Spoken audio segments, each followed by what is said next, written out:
Som l'Angelines Espuni i la Raquel Vilanova, estudiants de Digital Media de la Facultat de Comunicació Blanquerna, unes boges i futures expertes del digital tal. Avui us portem un alumni, que l'exdegà el va denominar alumne del rendiment. Vegem per què. Plataforma digital. Llibre digital. Rellotge digital. Televisió digital. Impressora digital. Termòmetre digital. Càmera digital. Que sí, tot el que te vulguis, tot digital. Som la capital digital. Sempre parlem d'un tema digital tal. I avui conduïm amb Javier Navarro. Bienvenido, Javier, muchísimas gracias por estar aquí, por acompañarnos, ha sido un placer hablar contigo y nada, espero que te guste nuestra conversación de hoy. Bueno, moltes gràcies, aquí farem una mica català-castellà, tu pots respondre com et sentis més còmode. Hem vist que tu ets alumni de Blanquerna, que vas estudiar periodisme, però realment has exercit de periodista? Sí, a pràctiques i al principi de la meva trajectòria vaig tenir un programa de ràdio. Però hi ha una mica de truco, perquè a la Blanquerna estudiem periodisme i comunicació corporativa. No és un doble grau, però és un grau que té aquesta, com, no doble titulació, però doble especialitat. Llavors, tot i que jo vaig començar com a periodista, el diner i el treball ara és a les marques, és al sector privat, i això garanteix que aquesta doble especialització sigui molt atractiva per als, les noves empreses o empreses que ja estan institucionalitzades, perquè tenen aquesta necessitat d'algú que tingui el criteri per crear continguts, però també que tingui la capacitat per monetitzar i per donar una capa de corporativitat a aquests continguts. Si te parece bien, vamos a dividir un poco como por las empresas donde has trabajado, los proyectos que has hecho. Entonces, ¿podrías contarnos cómo fue tu primer proyecto, como al salir de la universidad, qué fue lo que hiciste? Mi historia es un poco curiosa. Entonces, yo os explico no tanto cuál fue mi primer proyecto, sino cómo llegué ahí, porque creo que es mucho más interesante para la gente que está estudiando. Yo, antes de hacer la carrera, empecé un poquito mayor, con 21, tenía un programa de radio. Y ahí fue donde yo descubrí mi pasión. Fue un poquito antes, evidentemente. Dijo, me gusta comunicar y la radio es una opción. Empecé a hacer radio y vi que era muy difícil hacer buena radio si no tenías tablas, si no tenías una formación. Y yo quiero ir a estudiar. Entonces, ¿con quién estudio? ¿En cualquier parte o con los mejores? Vamos a ir con los mejores, que imaginamos por prestigio, por la situación que era Blanquerna. En aquel momento tampoco tenía yo la capacidad para saber si lo era o no, si era una buena decisión. Fue una apuesta. Esa apuesta salió muy bien. Conseguí matrículas de honor, conseguí prestigio con algunos profesores, me impulsaron un poco y empecé a trabajar en Onda Cero, con unas prácticas que salieron muy bien. Paralelamente, yo necesitaba dinero, porque hace falta dinero para estudiar y para aprender y para vivir. Entonces estaba buscando proyectos. Dio la coincidencia de que un ex contacto de la radio necesitaba un diseñador gráfico. Y yo, que antes había hecho un grado superior de diseño, dije, pues aquí estoy yo, voy a ayudarte. Eso me permitió tener el primer contacto profesional real como autónomo, que fue con un asador argentino que necesitaba mi ayuda. Claro, aquel asador argentino era un proyecto de muy baja calidad, porque apenas necesitaban soluciones de comunicación corporativa y nunca se llegó a fraguar el proyecto. Pero me hizo autónomo. Yo tuve que hacerme autónomo para empezar a colaborar. Entonces tenía una gran presión. Hay que pagar todos los meses la cuota de autónomos. Y hay que buscar proyectos. Eso me llevó a tener una necesidad todavía más imperiosa de conseguir proyectos nuevos. Y me hizo, rastrillar entre mis contactos. Ostras, mira, estoy buscando trabajo de esto, un proyecto, a ver si me puedes encontrar. Y ahí descubrí, por pura casualidad, una cosa que es bastante común, como mínimo aquí en Barcelona. Si eres autónomo, es decir, si eres una pequeña empresa, es mucho más sencillo que te contraten. Porque tus soluciones son mucho más baratas. Los autónomos no están tan regulados como los trabajadores. Para una empresa en desarrollo, un proyecto en desarrollo, contratar a un colaborador como un trabajador más es caro y es un riesgo. Sin embargo, si es un autónomo, puedes probar una colaboración. Entonces, con unos, mecenas que me conocían y que me querían ayudar, me recomendaron a mi primera experiencia como, ya empezando, director de comunicación, que fue el Instituto Europeo de Salud y Deporte. Esto suena como una cosa increíble, ¿no? Sí, la realidad es que era un pequeño proyecto en desarrollo y yo un director de comunicación en desarrollo. Pero fue esta combinación de tener una gran necesidad, tener las herramientas porque estaba estudiando y tener una suerte como de vocación de que quiero comunicar. Y eso fue lo que hizo que empezara como director de comunicación directamente. Empezar desde cero es muy difícil y muy poco recomendable. A la mínima que podáis, encontrad o escoged a tutores o a seniors que os puedan guiar. Pero tiene una serie de ventajas. Si empiezas desde cero, tienes que aprenderlo todo tú mismo. Y eso hace que el primer año sea muy difícil, el segundo año sea un poquito más fácil, pero sigue siendo complicado, pero al tercer y cuarto año, que ya empiezas a transicionar hacia el rol de senior, ya más o menos lo tienes todo bajo control. y de golpe tienes 24 o 25, pero ya tienes un perfil senior. Y esto a las marcas les atrae mucho y a las empresas les atrae mucho porque buscan ese nivel de veteranía y de capacidad de ofrecer resultados. Y ese fue el principio. No sé si quieres que siga explicándote. Bueno, ahora vamos a ir dividiendo un poco, así que creo que... Por mi puedes seguir, perquè aquest home no necessita ni que li fem preguntes. No, tu, adelante, s'arrenca. todo lo que queráis saber, todo lo que queráis saber. A veure, després montes un projecte que va relacionant com amb el wellness, no? El gimnàs, no sé, Després, o no arriba encara aquest no arriba projecte? encara. Després de fer de director de comunicació a l'Institut Europeu de Salut i Esports, succeeix que hi ha col·laboradors d'aquesta institució que els agrada el meu perfil. I el director d'aquesta institució em recomana. I diu, mira, per mi és interessant que tu estiguis treballant amb les marques amb les que nosaltres treballem, perquè podràs fer com de caballo de Troia i podràs ajudar a l'Institut Europeu de Salut i Esports alhora que ajudes aquestes marques a agafar nous clients, a créixer, etc. Llavors jo començo a treballar amb l'empresa que distribuïa el TRX, que és una solució d'esport. Llavors em començo com a especialitzar en el sector cos-ciment, no? Tant la institució de l'aprenentatge com també la distribució i la recomanació i la prescripció d'eines d'entrenament. Això fa que, clar, quan arriba la pandèmia, Això, sí. tinc una immensa quantitat de treball, perquè hi ha una gran demanda d'eines d'esport per la llar, per casa. A més, el TRX és una solució molt petita, és com una eina, un estri petit que cap a una caixa de sabates i que et permet fer entrenament a casa. Això, a la pandèmia, va ser una de les coses que més es van vendre. No sé si ja ho sabreu, que les eines esportives com les bicicletes estàtiques van tenir molta demanda.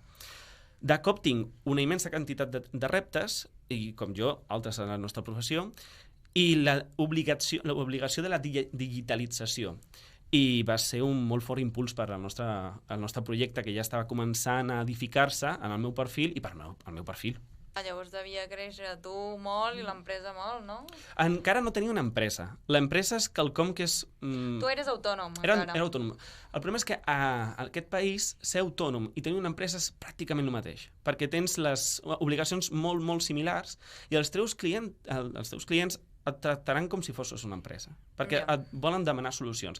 La meva experiència en el món professional és que no tenen la necessitat d'un equip molt gran. Només volen solucions per als problemes de com podem comunicar millor, com podem expandre la nostra red de ventes i de comercials, i tu com a autònom o com a empresa tens moltes més capacitats per donar un pressupost més petit i més rentable per l'empresa, com a mínim a corto plazo, al principi de la col·laboració. I tota la tendència aquesta del wellness, o sigui, quan s'acaba el Covid i la cosa es normalitza, llavors es torna a estabilitzar tot el mercat? Aquesta va ser l'etapa d'institucionalització dels projectes, que ja tenen una immensa... Perquè, a més, no només estava que hi havia una gran demanda de productes de wellness, també ja va haver els préstamos ICO, que va ser una iniciativa estatal que va promoure que les empreses agafessin 2 o 3 milions d'euros en deute per impulsar els seus projectes. Llavors va ser el moment d'aprendre com fer una empresa més institucionalitzada.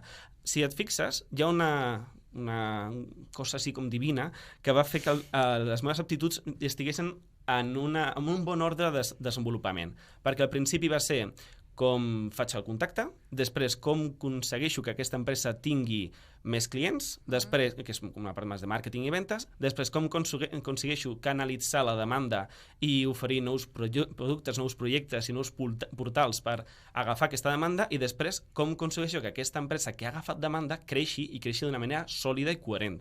És com d'anar de petit a gran, però en una etapa en què tinc 22-23 anys, estic com a director de comunicació molt jove, sense saber ben bé què estic fent i aprenent pel camí. Home, és que créixer d'una manera sostenible és molt difícil, i més quan parlem d'una empresa petita que passa cap a mitjana, allò que la típica empresa que no sap si és petita o és gran, perquè està allà... No, i ara és més difícil que mai. Ara és més difícil que mai perquè tenim moltes més coses a fer. Abans vendre era relativament fàcil. Compres, guardes en un magatzem, tens 2 o 3 comercials en una estructura i ja pots anar fent. Ara tens que cuidar la teva reputació, tens que cuidar el teu portal, tens que fer Search Engine Optimization, tens que fer gabinets didàctics i formacions. Has d'oferir molt més com a marca i els costos són molt més grans. Perquè quan parlem d'aquest projecte, també estava adreçat a B2B o només B2C? Les dues parts, perquè el B2B... O el B2C es va introduir arran del Covid? No, des del principi. Des del principi. TRX, el TRX, era una eina per al B2C principalment, però també, quan ets una empresa com aquestes distribuïdores, has de garantir que tens eines per vendre al consumidor final, però també tens eines per vendre al responsable d'un gimnàs, per exemple, crear projectes que et permeten fidelitzar molt més el client, perquè el client que entrena amb un TRX a un gimnàs el vol per la seva llar.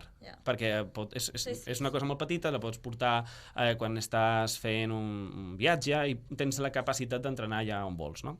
Doncs sempre ha sigut les dues parts. També, per exemple, en l'Institut Europeu, que va ser la meva primera experiència, molts dels productes que oferíem era tant per a entrenadors petits, és a dir, el consumidor final, com per a empreses també. Vale, y después de este boom tan grande que tuviste con TRX, que vaya, apostaste completamente al caballo ganador porque fue justo antes del COVID cuando la oferta se disparó, la demanda, perdona. ¿Cómo pasaste a eso como de wellness a protección solar? Aquí está la historia grande de verdad. Cuando empiezo a ya tener Tecnosport, que era la empresa que se encargaba de distribuir los motores, bastante bien asentada, comienzan los problemas. Y es que mi perfil era bastante revolucionario dentro de ese sector, porque no había habido hasta entonces gente que tuviera mi edad, que tuviera mi perfil y que estuviese dando soluciones.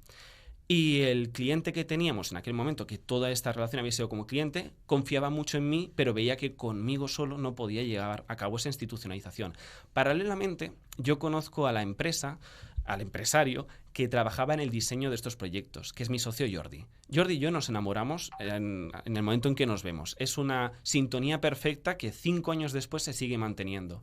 Esa sintonía perfecta, como en casi todas las relaciones, implica que cuando todo va muy bien, va fantásticamente bien y que hay roces constantemente, que esta diferencia de visión que tenemos del mundo nos permite obtener respuestas no solo más sólidas, sino mucho más valiosas. Yo le conozco en ese momento y comenzamos a hablar. Comenzamos a hablar de tú a tú. Oye, mira, esta empresa tiene estos problemas, este equipo tiene estas limitaciones porque no son nativos digitales, tienen ciertas supersticiones. Estaría chulo, ¿no?, que pudiéramos encontrar una solución.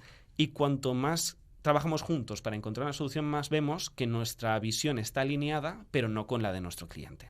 No porque el cliente estuviese haciendo nada mal, sino porque tenía otra visión y era de otra generación y nosotros teníamos una ambición diferente a la del cliente en ese momento. Juntos comenzamos a cooperar para crear un proyecto a medio y largo plazo y comienza a nacer lo que más tarde sería Dorica. Que Dorica es la agencia de comunicación desde donde conseguimos, por ejemplo, el contrato con la empresa de motorización. O sea, que Dorica fue un proyecto que hiciste como con tu socio Jordi, que os uniste y conseguiste... Unimos dos cosas. Yo puedo hacer de director de arte porque estudié diseño gráfico y es una de las cosas en las que más ayudo a mi socio, pero yo no soy diseñador. Yo no tengo esa visión creativa que él tiene. Él es capaz de crear en segundos, sin retícula y en muchas ocasiones incluso sin las herramientas necesarias, identidades visuales fascinantes, profundas y muy ricas. Él tiene esa capacidad, yo no la tengo. Yo tengo esa capacidad para la comunicación corporativa. En poco tiempo puedo armar un argumentario completamente nuevo para una marca. Esa fusión fue muy buena. Encontramos una estructura, un sistema que nos permitía ofrecer buenas soluciones para marcas, mucho más amplias y mucho más valiosas que la suma de sus partes. Yo solo, entre comillas, no tengo el valor que tengo cuando trabajo con él, y a él le ocurre exactamente lo mismo. Entonces, esa fusión nos permitió empezar a crear el concepto de Dorica, que todavía no tenía nombre, y empezar a conseguir seducir a nuevos clientes que tenían muchas más capacidades económicas, una mayor necesidad de digitalización y que estaban más alineados con la visión que teníamos de impulsar a marcas sostenibles. Esto en el sector de wellness ya está empezando, bueno, ya hace tiempo que existe, pero como os comentaba antes de la entrevista, no es muy común en la gente que que no tiene esa visión tan digitalizada de los negocios. Sí, la verdad que lo del diseño se ve perfectamente porque nada más meternos en vuestra web flipamos. Me alegro mucho. He de decir que está un 20% de lo que debería ser. Mira, esto quizá os ayude. ¿Sabéis este refrán español de en casa de herrero, cuchillo de palo? Sí, totalmente. Pues no puede ser más verdad. Cuando te dedicas, especialmente al inicio de un proyecto en el que haces 11, 10 horas cada día de manera normal, a dar soluciones digitales para tus clientes, para poder llegar a facturar a final de mes, que es el día a día del inicio de cualquier proyecto, se te olvida tu web. Se te olvida literalmente o no tienes más ganas. A mí ha habido muchas ocasiones en las que tengo todo de Dorica por hacer, pero estamos a viernes. Entonces, igual puedo dedicar parte del sábado, pero es que luego se me acaban las pilas, ya no puedo más. Y hay que descansar como mínimo un día para aguantar otra semana de un ritmo frenético, de viajes, de reuniones difíciles, discusiones, debates, WhatsApp.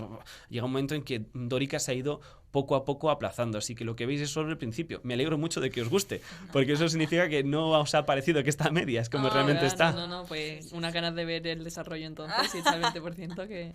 Este tipo de crecimiento como muy orgánico es la forma para mí más natural de desarrollar un proyecto. Muchos de nuestros clientes comienzan con un proyecto que no tiene un argumentario sólido ni tiene tiempo para desarrollarse. Entonces creamos en muchas ocasiones una primera versión que no termina de satisfacer o de encajar en su mercado, pero porque tienen que sacar algo cuanto antes. Nosotros no hemos tenido esa desgracia. Hemos tenido la suerte de tener mucho tiempo para crecer y para desarrollar nuestras ideas, que eso es un gran punto positivo. El punto negativo es que no hemos lanzado un proyecto y ha sido triunfal desde el principio, pero mejor, porque no lo habríamos podido mantener. Somos muy pocos, somos una pequeña empresa que escogemos pocos proyectos para aportar mucho.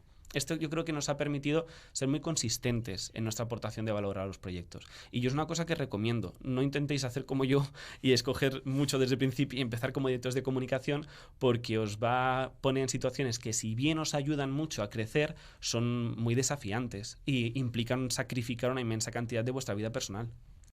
Y cuando decidís crear Dorica, ¿en qué referentes cogéis?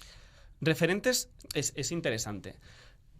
Jordi y yo queríamos crear desde el principio un proyecto con una identidad visual corporativa y una identidad narrativa grecolatina. Nos interesa mucho el legado histórico, cultural, filosófico y científico de la Grecia clásica, porque es el origen de nuestra civilización occidental. Pero no teníamos nombre. Entonces fue muchas sesiones de nombres. Y tuvimos uno que era Magna, justo la semana en la que salió la cerveza. Entonces fue difícil. Y yo estaba muy preocupado por el nombre, porque los nombres que nos quedaban eran muy malos. Eran como, por ejemplo, La Diferencia, que suena como La Resistencia, pero mal. Sí. Y Dorica me fue revelado en un sueño. Sí, esto me pasa mucho, ¿eh? Hay una inmensa cantidad de cosas que me han sido reveladas en sueños, pero no porque sea un profeta, sino porque como pienso todo el rato en lo que tengo que hacer, pues se me cuela ahí. De hecho, en la Blanquerna tuvimos un debate con un profesor cuya identidad no voy a revelar, porque una de las citas que puse en un trabajo que le entregué me fue revelado en un sueño. Y él quería decirme que quizá esa cita no era muy válida, pero tuvo que aceptarla porque la tabla periódica también fue revelada en un sueño. Y yo soñé que la empresa se llamaba Dorica, entonces nos gustó mucho. Y es el eje identitario y visual de nuestro proyecto. Vale, quan decideixes, quan el Jordi i tu decidiu, va, anem a impulsar, anem a treure això endavant, Dorica és el nom, anem a crear una agència de comunicació, pa'lante, per què creieu que funcionarà això? Veieu que hi ha un nínxol de mercat molt clar? Sí, totes les empreses. Qualsevol empresa té la necessitat de créixer en el digital.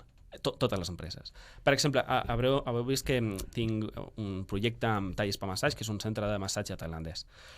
Aquest projecte ha sigut molt bo perquè vam agafar-lo... Està aquest concepte en anglès de From Zero to Hero, de zero a héroe, que viene un poc de la pel·lícula d'Hèrcules. Quan vam agafar aquest projecte no era res, era una idea del seu fundador. I ara és el centre amb la web amb més visites de Catalunya i el centre que més factura en el centre comercial que està, que és Alura, que està al costat de l'illa. És un centre només de wellness i aquest és el centre que més està facturant. Hem fet alguna cosa bona. Hem agafat un projecte petit i l'hem fet gran. Com sabem que funcionava? Perquè ja treballàvem amb clients. Jo era autònom i Jordi també era autònom. Doncs ell tenia una xifra de clients i una altra. I veiem que qualsevol empresa necessitava la nostra visió. No és la nostra per ser la nostra, sinó perquè avui dia la necessitat de comunicar és molt gran. És molt gran. I no només a les empreses que són B2C, a les B2B encara amb més força i encara amb més necessitat, perquè normalment tenen encara més treball per fer. En Dorica, ¿a qué os referís cuando decís que sois, o sea, con el lema de que sois una agencia de alto rendimiento? Es una muy buena pregunta. Sí, em va agradar molt. ¿Te gustó? Es que es una cosa que no me he inventado yo, pero pero que recreé un poco.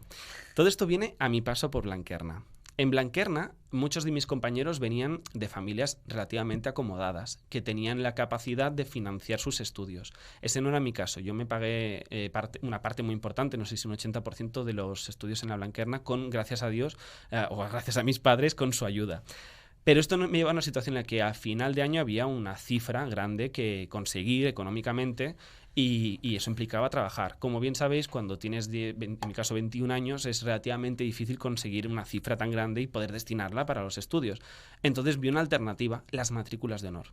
Las matrículas de honor permiten descontarte partes de los créditos que tienes a final de año, de tal forma que si consigues matricular con honores los seminarios y luego algunas de las asignaturas con más créditos, las que tienen normalmente 6, veías un inmenso descuento en la matrícula final del siguiente año. Obviamente esto no era solo por el dinero, porque si no, no lo habría conseguido hacer. Era porque tenía una inmensa hambre de conocimiento, muchísimas ganas de aprender de los profesores que tenemos aquí. Por suerte son profesionales excepcionales y muchos de ellos profesores increíbles. Y empezó a salir, no tanto como algo oficial, obviamente, pero un poco la broma del alumno de alto rendimiento, porque llegué a matricular con honores un número relativamente significativo de asignaturas, porque combinaba que trabajaba por las mañanas con que también estudiaba siempre que podía, con el estar en las clases y estar en las clases en primera fila, entregando los trabajos siempre con semanas de antelación, pidiendo más trabajo, pidiendo lecturas, pidiendo, por favor, dame herramientas para que aprenda, porque al final del semestre tendremos el examen y ahí debo poder demostrar que no ha habido otro que aprenda más, porque si no, no puedo tener la matrícula. Eso me llevó a que el anterior Dagà me comentó que, claro, que es que Blanquerna era un centro de alto rendimiento. Un centro donde había una especialización o una vocación por especializar y por dotar de muchas herramientas a sus alumnos. Y dije, esta es la mía. Jo soy un alumno entonces de alto rendimiento. No, és que jo, quan he vist aquesta frase, dic, jo me la quedo per mi. Jo a partir d'ara diré, jo soc una treballadora d'alt rendiment, ¿qué més vols? Sí, esto es una de esas palabras que no significan nada, pero significan mucho. Obviamente no es ningún término oficial, no es ningún premio que hayamos recibido y es algo que ponemos porque es parte de nuestros valores y nuestro argumentario. Pero entonces hay una pregunta, ya no es tanto qué significa, sino esto cómo se traduce a una empresa. Entonces, ¿recordáis que antes he dicho que somos una empresa pequeña que selecciona pocos proyectos para aportar mucho? Ahí es donde está el alto rendimiento. Cuando un cliente me contacta, yo no busco cobrarle mucho para darle una gran solución. Yo busco todo lo contrario. ¿Cómo puedo, con el presupuesto más pequeño posible, dar las soluciones que más le permitan facturar? ¿Por qué? Porque podrías pensar, una visión así egoísta, lo que más te interesa es cobrar mucho tú. Y luego si el proyecto va bien o mal, esas cosas... No.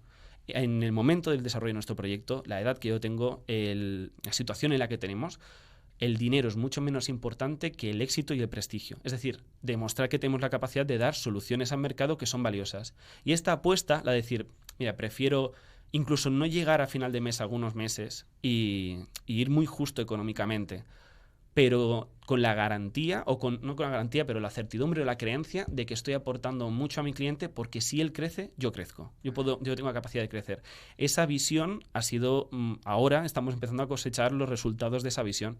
Por eso el alto rendimiento, y nos seguimos adhiriendo a ella. Y cuando llegan clientes nuevos, especialmente si son muy pequeñitos, buscamos la forma de ofrecer soluciones lo más cost-effective posible, lo más eficientes, que cada euro que tienen que invertir en nuestras soluciones se pague por la calidad de dichas soluciones y por las oportunidades que les den. Y de momento estamos consiguiendo bastantes buenos resultados. Las empresas con las que colaboramos crecen gracias al marketing que estamos y la comunicación corporativa que estamos creando, lo cual es, ostras, pues ojalá más así y ojalá poder continuar. Bueno, i també perquè està clar que, per exemple, en el món del màrqueting o qualsevol cosa que estiguis a dintre internet ha d'estar constantment alimentat. Sí, totalment. Llavors també ja crees una relació que saps que en teoria, entre cometes, mai s'acabarà amb aquest client, no? Bueno, això mai ho pots saber, perquè entre cometes, ja et dic entre cometes. Els nostres clients, a la situació en la que nosaltres estem, tenen moltes coses bones i algunes coses dolentes. I aquestes coses dolentes són la superstició. Molts d'aquests clients, per exemple, són els líders dels seus projectes i no poden o no volen acceptar que una entitat externa tingui una visió més clara del seu mercat per al seu coneixement digital. No perquè jo sàpiga més de motors tubulars, que no tinc ni idea, fins i tot ara que porto 3 anys al projecte tinc molt poca informació, sinó perquè jo veig les oportunitats d'una manera molt més ràpida gràcies a les eines i les aptituds que hem desenvolupat, no només a la nostra formació, però també de manera constant amb els reptes que tenim a la professió. Això fa que tenim la capacitat de crear nous fronts i noves oportunitats per a les empreses, però amb la dificultat de que no sempre tenen una confiança plena en aquestes solucions. Això fa que el client el pots perdre cada dia. Cada dia pot passar alguna cosa que li faci decidir que s'ha acabat la col·laboració. Això que pot semblar com una cosa molt dolenta, avui dia crec que és una cosa bona, perquè ens permet no dormir, no estar quiets. I no estar quiets, estar en moviment, et permet diferenciar-te i tenir una capacitat, no dic que altres agències no tinguin, perquè estan en una situació molt similar a la nostra, però que no tenen la competència. No tota la competència té una agència, un equip especialitat d'alt rendiment que té la capacitat d'impulsar dia a dia el projecte.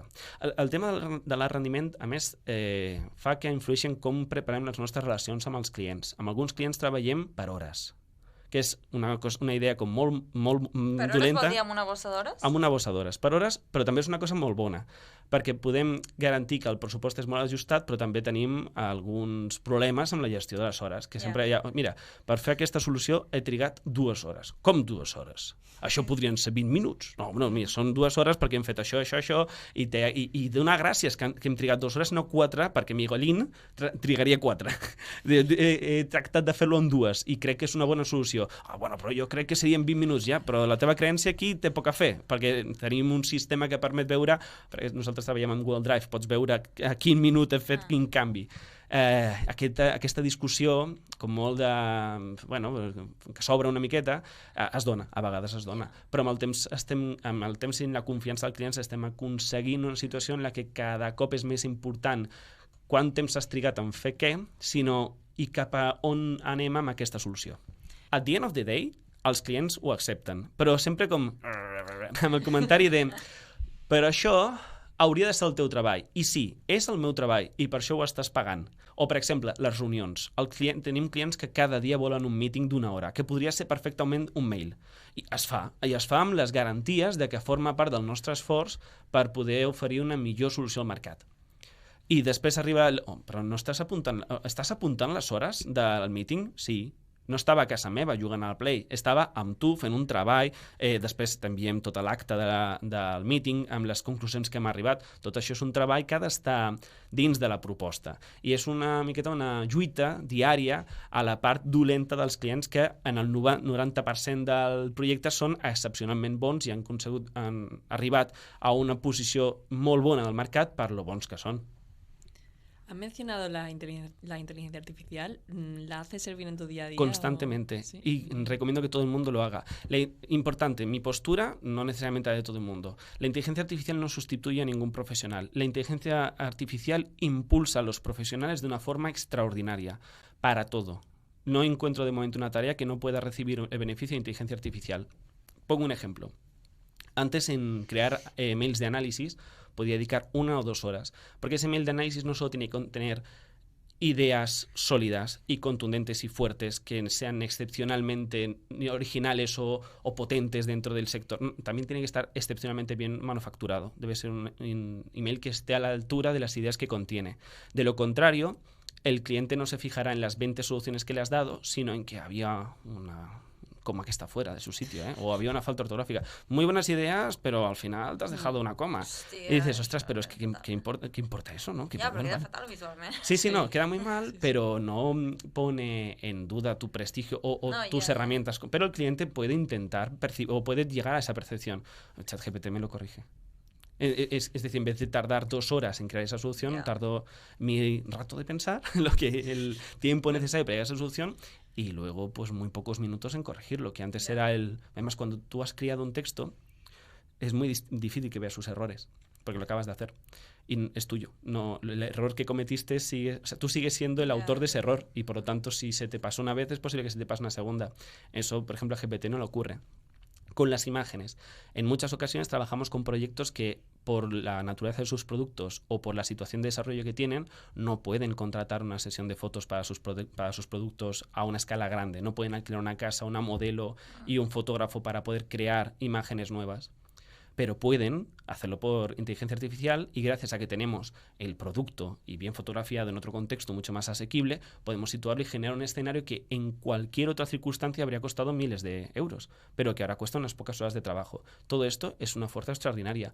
Cualquier persona que a día de hoy no esté utilizando la inteligencia artificial para impulsar su proyecto o su perfil está perdiendo una oportunidad. Es para mí una revolución comparable a la imprenta, por ejemplo, por la capacidad que nos da a todos y porque es transversal y absoluta. O sea, cualquiera lo puede utilizar. No hay que pagar nada. ChatGPT es gratuito, tiene una versión de pago que es mucho mejor, pero para empezar a desarrollarlo puedes utilizarlo en tu día a día de manera muy accesible. Y para nosotros ha sido una revolución extraordinaria. Pierdes el rigor de la foto del momento. Esto nunca lo podrás utilizar para... me imagino, alguien así loco que diga voy a inventarme una cursa solidaria y hago las fotos con GPT, o sea, con Wall-E y hago el texto con GPT. Nunca. Eso siempre va a ser un fraude y siempre va a impedir que una marca crezca. Pero sí que puedes generar situaciones muy verosímiles que tengas la garantía que lo puedes utilizar sin que estés incurriendo en un fraude. Por ejemplo, una empresa que venda velas no necesita alquilar una casa de alto standing para ponerlas en su contexto, sino que puede hacer la vela, una fotografía de su vela y el entorno con Wall-E y luego optimizarlo, por ejemplo. Y esas soluciones son muy valiosas a día de hoy para las marcas. Y, por ejemplo, para trabajar posicionamiento web. Este es, para mí, en este momento es como el santo grial de la comunicación corporativa. Esto es una opinión personal, subjetiva, pero nos sorprendería la fuerza que tiene el Search Engine Optimization, el SEO, a la hora de fomentar e impulsar una marca. Porque tú puedes hacer, el trabajo que hacemos, por ejemplo, en redes es inmediato, se pierde en un segundo. Igual has trabajado 1 hora o 2 horas para crear un contenido que va a recibir un segundo de atención y no va a ser memorable ni perdurable. Dudo mucho que os acordéis de las cosas a las que disteis like ayer. Yo no puedo. Sin embargo, el posicionamiento en Google sí que es más o menos permanente. Tiene una permanencia un poquito superior, igual días o semanas incluso. Nosotros, por ejemplo, hemos conseguido que Thai Spa Massage crezca no por las redes sociales que no las llevamos, sino por el posicionamiento web. Porque si buscas masaje tailandés en Barcelona, te saldrá mi cliente. Si buscas mujeres tailandesas, te saldrá mi cliente. Si buscas masaje en Barcelona, te saldrá mi cliente, en primera posición de forma orgánica. Eso ha sido lo que ha impulsado su crecimiento. Entonces, es clave. Cualquier proyecto que se desarrolle con una mirada en que quiere sobrevivir a los próximos 5 años, tiene que comenzar con un SEO de calidad. Entre otras cosas, por coherencia. Si yo te digo, ostras, mira, soy el mejor vendedor de micrófonos, me invento, o de espumas de micrófono más específico, y busco en Google espumas de micrófono y no lo encuentro, pues que no seas tan bueno, ¿no? Y a veces ocurre que son empresas muy buenas, pero que simplemente no han tenido esa inversión. Es fundamental. Para eso, el rol del creador de contenidos y del redactor es fundamental, es imprescindible, porque es lo que permite, porque Google posiciona principalmente por palabras. Entonces, el controlar esas palabras, el controlar los contenidos, es clave para el desarrollo de una marca. ¿Y entonces las redes sociales crees que no son tan importantes o que no se les debería dar prioridad como a lo mejor se les está dando últimamente? Son importantes, no son quizá prioritarias para algunos proyectos al principio de su desarrollo, pero es que esto, claro, depende mucho del mercado.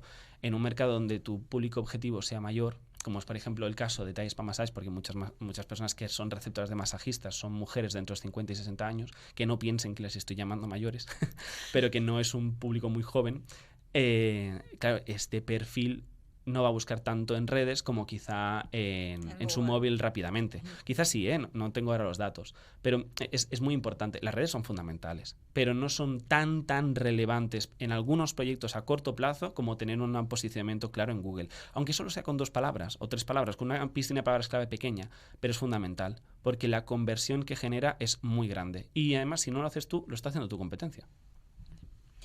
Vale.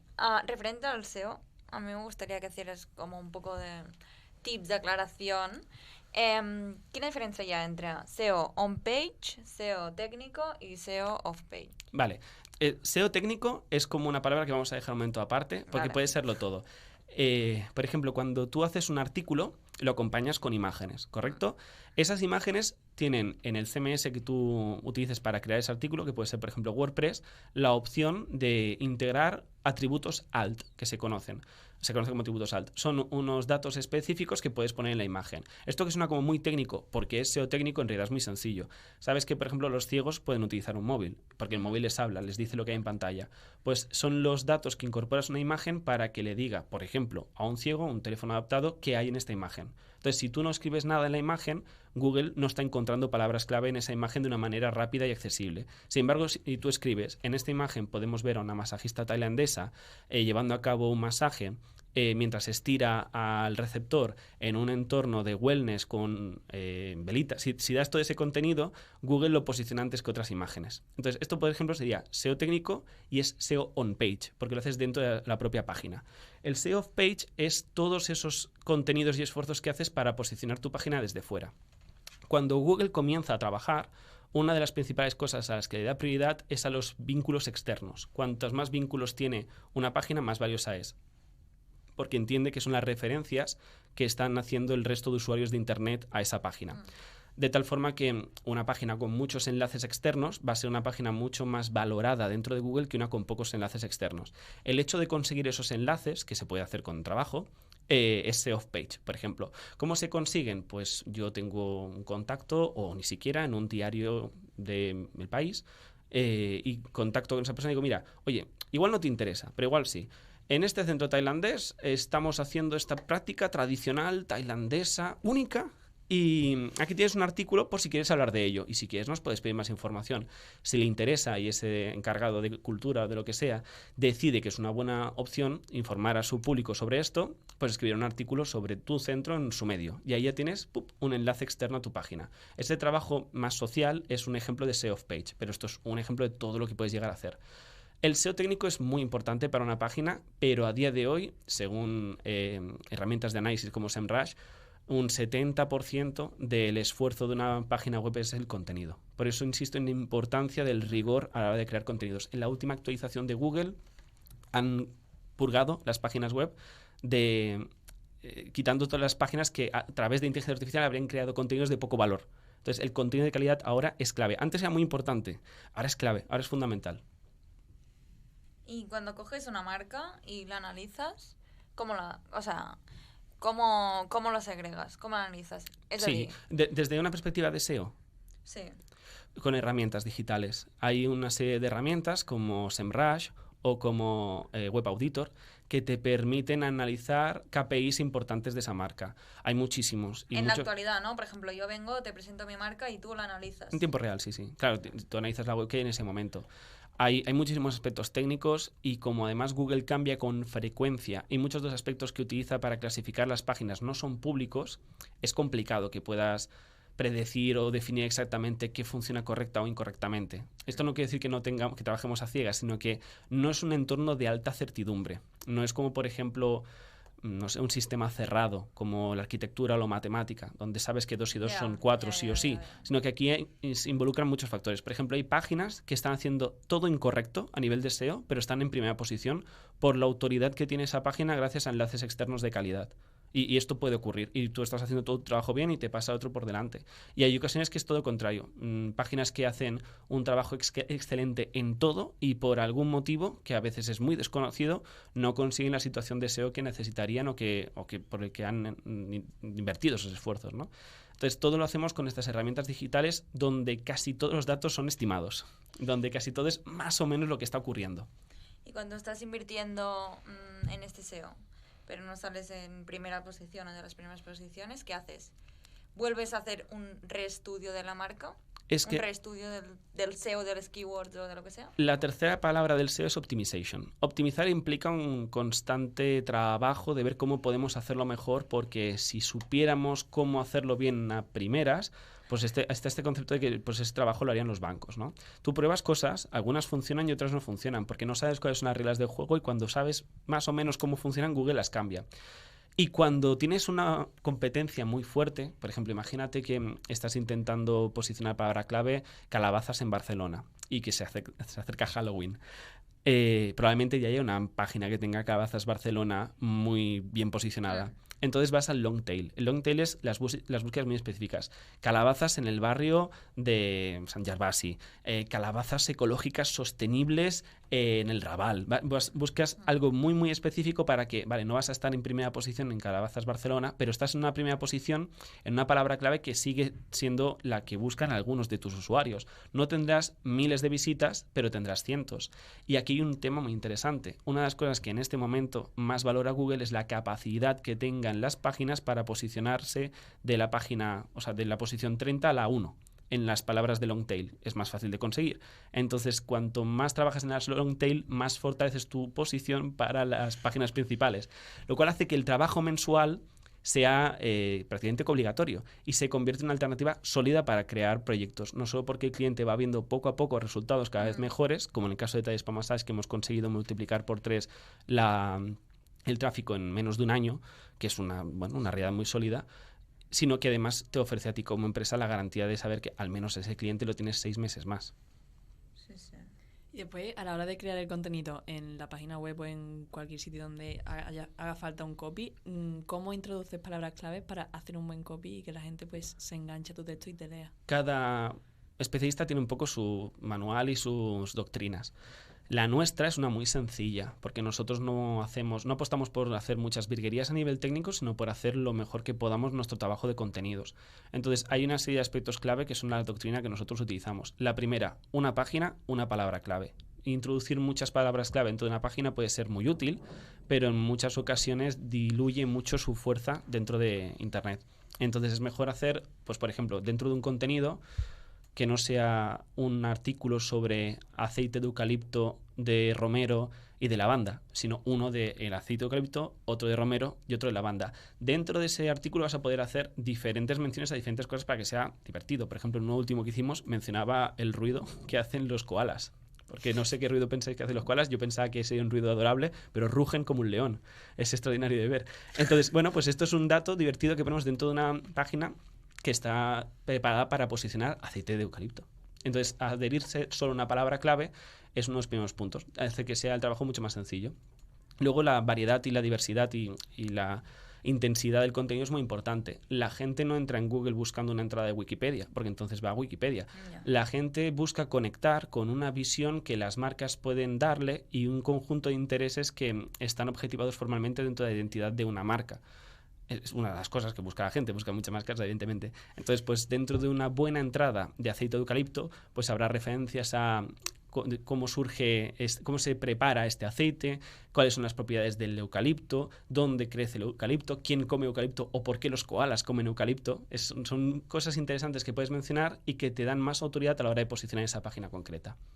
Vale. Y volviendo a lo de ChatGPT, ¿crees que te puede ayudar pues eso a corregir o pues un poco de ayuda, pero no puedes decir te explico las características de esta empresa y tú me haces pues el contenido? Puedes hacerlo, pero siempre es una alternativa mucho menos interesante. La gente quiere conectar con otras personas. Nosotros estamos muy habituados a poder identificar si las respuestas que estamos ofreciendo son humanas o no. En esto existe, no sé si conocéis, el concepto del test de Turing, que es un test que se utiliza para evaluar si la inteligencia con la que estás tratando es o no es humana. Y creo que ChatGPT seguía suspendiendo, seguía siendo identificable como una fuente de contenido no humano. Esto distancia mucho a los usuarios y, lo más importante, no le gusta nada a Google. Entonces, lo utilizamos. Como he dicho antes, es muy importante para que puedas sacar el máximo partido a tu perfil, te permite corregir tus oraciones de una manera muy rápida, te da es una fuente de información velocísima y de mucha profundidad si lo haces bien, y te permite además aprender muy rápido de cualquier cosa, pero no es un sustituto a un redactor de calidad. Y la mejor demostración es que la mayoría de contenidos de calidad que se están creando utilizan ChatGPT, pero no tienen como única fuente ChatGPT. Entre otras cosas porque no sé si a vosotros ha pasado, pero a mí se me inventa cosas. Sí, si no lo sabe, lo inventa. Le digo, oye, pues por ejemplo, dime cuál es la mejor ensaimada de Mallorca, y me dice una de Menorca, cosas así. Entonces, claro, no puedes delegar solo en GPT. Y esto ha hecho que muchas páginas que lo habían hecho caigan ahora con la actualitzación de Google. Bueno, hauríem d'anar acabant. Moltes gràcies. Gràcies a vosaltres. I seguim en contacte. I sí, fins l'altre dia. Sí, sí, sí.